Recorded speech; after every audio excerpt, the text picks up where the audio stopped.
गाजियाबाद का कबीरनगर इलाका,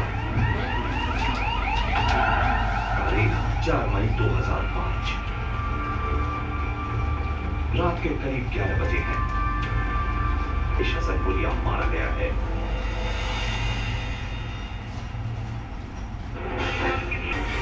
और यहां भी ऐसा ही हुआ। गोलियां तो दोनों तरफ से चली, लेकिन जीत पुलिस की हुई और मौत उस अपराधी सरगना की। इससे मारे जाने के बाद पुलिस ने चैन की सांस ली है। शक सिर्फ इस बात पर है कि ये वाकई में मुठभेड़ थी या नहीं। कहीं ऐसा तो नहीं कि पुलिस ने पहले मुठभेड़ की कहानी का एक प्लॉट तैयार किया और फिर हसनपुरिया को ठिकाने जो उठता है कि इनकाउंटर के बाद जो इंद्रपाल है, लूटने के बाद इंद्रपाल दिल्ली तुरंत कैसे चला जाता है, जबकि कोई व्यक्ति इतने सारे पैसे मतलब लुटते हैं तो वो खुशी तो नहीं मनाएगा कि दिल्ली चला जाए। सबसे बड़ा ये सवाल है। दूसरा सवाल ये है कि इंद्रपाल और सर जो गैंगस्टर है हसनपुरिया वो एक ही गांव के हैं, और जब इंद्रपाल लुटता है तो वो हसनपुरिया को नहीं पहचान पाता। ठीक है, ये सबसे बड़ा सवाल। ठीक है, समझ गया। तो पुलिस वाले उसको बता रहे हैं, उसके भाई ने नहीं बताया, पुलिस वाले भी जाके बता रहे हैं स्पेशली कि आपके भाई से 1.5 लाख रुपए लूट लिए गए। ठीक है। एंड सेकंड टाइम जैसे वो कह रहा था कि उनके चेहरों पे नकाब था और मैं पहचान नहीं पाया, हम उसी बात को ले ले तो पुलिस उसी को बुला रही शनाख्त करनी है जो अपराधियों को पहचान ही नहीं पाया। गुड, ठीक है। और इनमें यूजुअली ऐसे डिफरेंसेस हैं नहीं। देखो क्या होता है कि हाँ चल एनकाउंटर मोस्टली फेक होता है। नहीं आप बोलो जो बोल रहे पहले। फेक होता है तो ऑब्वियसली जो मेरे स्टेटमेंट्स मिलते हैं उस पे रिपोर्टर ध्यान देता होगा कि क्या डिफरेंस आ रहा है।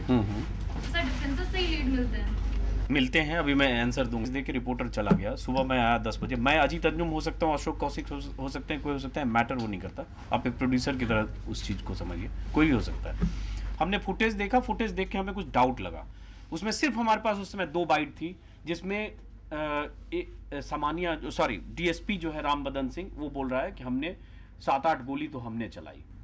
एक बाइट थी, एक बाइट थी और कुछ भी ऐसा नहीं था जिससे हम डाउट करते। दूसरा, हमने अचानक देखा कि जेन कार जिसपे गोली का एक निशान। यही 2 चीज हमारी थी जो सबके पास होगी, जितने चैनल पे स्टोरी। बल्कि जब ये स्टोरी हमारे चैनल पे चली, सबसे पहले एक क्राइम शो हम करते थे सनसनी, उसमें चली, उसके बाद रेड अलर्ट में चली, ये वीकली शो था। सारे चैनल से हमारे यहाँ फोन आया कि अरे आपने तो जिस एंगल से किया किसी ने किया नहीं, क्योंकि उस लोकेशन पे गए सबने, जैसा मैं कहता हूँ आमतौर पे होता है, सबने बाइट ली, विजुअल लिया, एक आके स्टोरी लिख दी। तो यहाँ रोल प्रोड्यूसर का था। रिपोर्टर से यहाँ चूक हुई। रिपोर्टर ने इस स्टोरी को उसी तरह से लिया जैसे बाकी रिपोर्टर ऐसे इसने लूटे।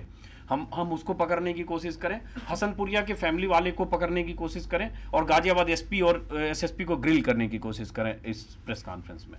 दूसरी चीज, जब हम प्ले करके सुनते हैं तो उसका बोलने का लहजा शक की नज़र से नहीं देखेंगे। जैसे मैं कहता हूँ न्यूज़ में है और इन्वेस्टिगेशन में है या कोई ऐसी इन्वेस्टिगेटिव स्टोरी कर रहे हैं तो हर चीज़ पे शक करें। जैसे मैं शक कर रहा हूँ कि आप लोगों बहुत लोग यहाँ नहीं सुन रहे हैं मेरी बात, बहुत लोग सुन रहे हैं तो एसयूवी में। और उसके बाद पुलिस ने एनकाउंटर किया। सुबह हमने चैनल्स पे देखा, उसमें विजुअल है कि सूमो है, सूमो में गोलियां लगी हुई 2-4।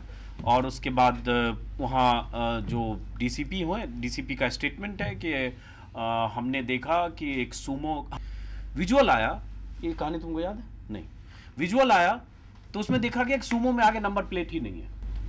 तो अब पहला सवाल उठता है कि पुलिस तो आगे से देखेगी, अगर कोई गाड़ी आ रही है, एंट्री पॉइंट आगे है, तो आपने कैसे देखा उसमें नंबर प्लेट ही नहीं है? तो ऐसा नहीं कि अपने आप हमें सब चीज मिलता गया और हमने उसके बाद यहाँ बैठ के डिसाइड किया हमें स्टोरी कर। एक्चुअली कोई एक डाउट की कोई वजह मिली और उस डाउट के हिसाब से हमने इन्वेस्टिगेट किया।